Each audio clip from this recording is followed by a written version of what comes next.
When the Nazis invaded the Soviet Union in June 1941, the Red Army was desperate for soldiers. Among the first volunteers was a 24-year-old Ukrainian history student named Lyudmila Pavlichenko. She wasn't supposed to be there.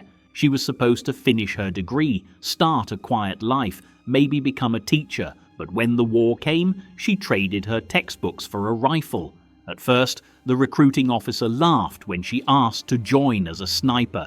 He told her to be a nurse, like every other woman who walked through his door. So she reached into her satchel and pulled out her marksmanship certificates and medals, proof that she had trained for years at a local shooting club. Only then did the officer realize this young woman was no ordinary volunteer. He handed her a Mosin Nagant rifle. It was a weapon she would wield with deadly precision. That decision would change history. She was assigned to the 25th Rifle Division near Odessa on the Black Sea coast. It was her first taste of real war, the noise, the chaos, the smell of cordite and blood. Her first confirmed kill came within days. She felt no satisfaction, no triumph, just the cold, heavy weight of what she had done. But she understood one thing clearly. If she didn't pull the trigger, someone else would die instead. By the time her unit retreated towards Sevastopol, she had already proven herself as one of the most accurate shooters in the Red Army. She learned to crawl for hours through grass and mud, her body pressed flat against the earth, sometimes freezing in place for an entire day, waiting for a target to appear. She learned to control her breathing until her heartbeat slowed, to become invisible.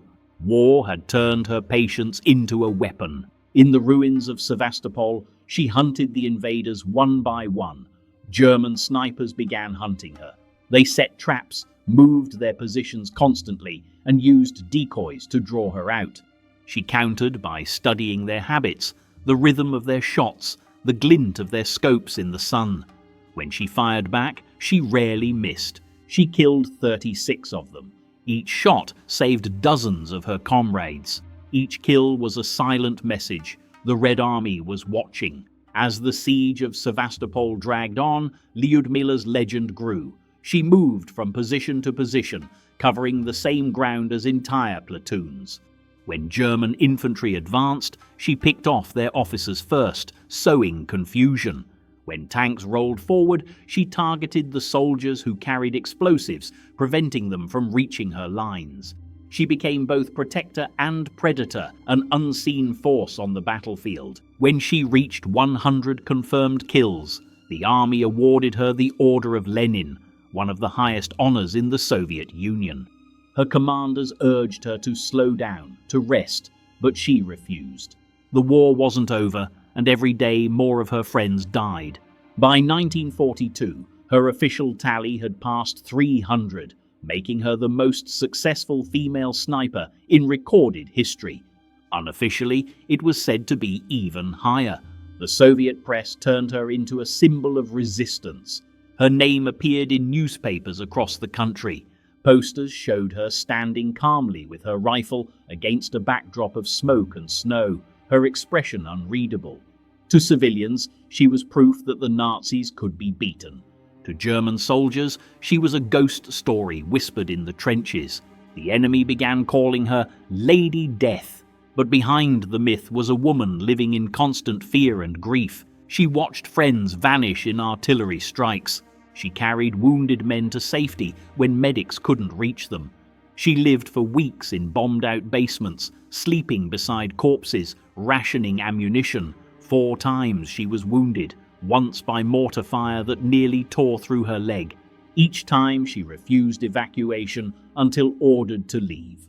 Her final injury came during the height of the Sevastopol siege. Shrapnel struck her face, and for the first time since the war began, she was pulled from the front. The High Command had decided she was too valuable to lose.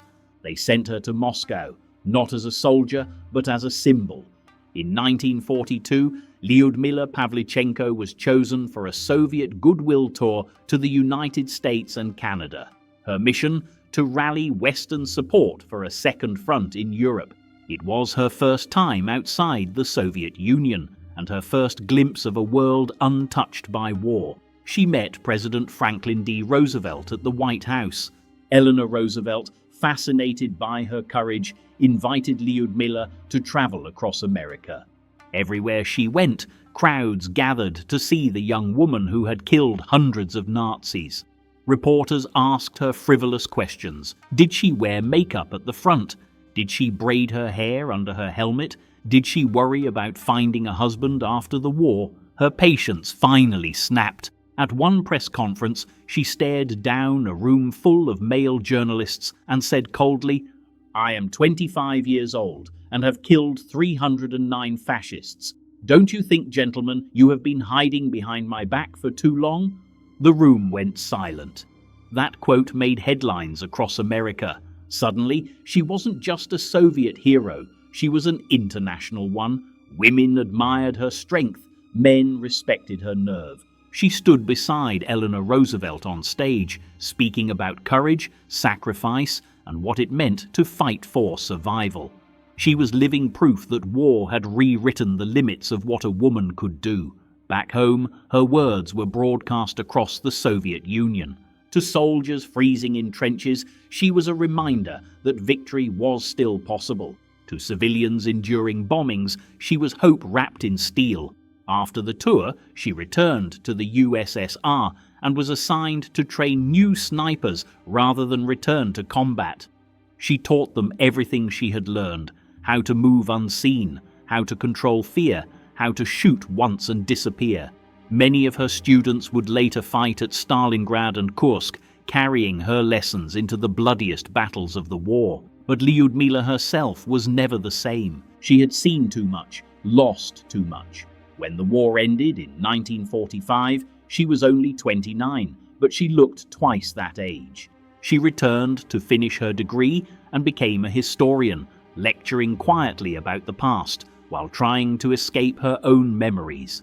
In public, she smiled for photographs. In private, she drank heavily and suffered nightmares. Like so many veterans, her body came home, but part of her never did. Even in peace, she remained a symbol of victory. She attended international conferences, met world leaders, and reunited with Eleanor Roosevelt during the 1950s when the former First Lady visited Moscow. The two women sat together for hours, speaking softly about war, loss, and what it had done to their worlds. Lyudmila rarely talked about her kills. When asked how she managed to take so many lives, she would simply answer, "Each one was for my country, for my people." She said it without pride, without regret. It was her duty, and she had done it well. She died in 1974, at the age of 58, buried with full military honors in Moscow. Even then, her legend refused to fade. She remains one of the most lethal snipers in recorded history, man or woman, and a symbol of what desperation and duty can forge from ordinary people. Today, her name still echoes through history. She wasn't just a sniper, she was a survivor.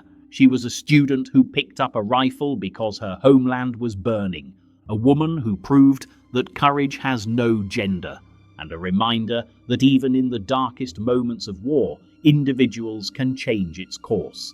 In a conflict that devoured tens of millions of lives, Lyudmila Pavlichenko became something extraordinary, not because she wanted fame, but because she refused to be powerless.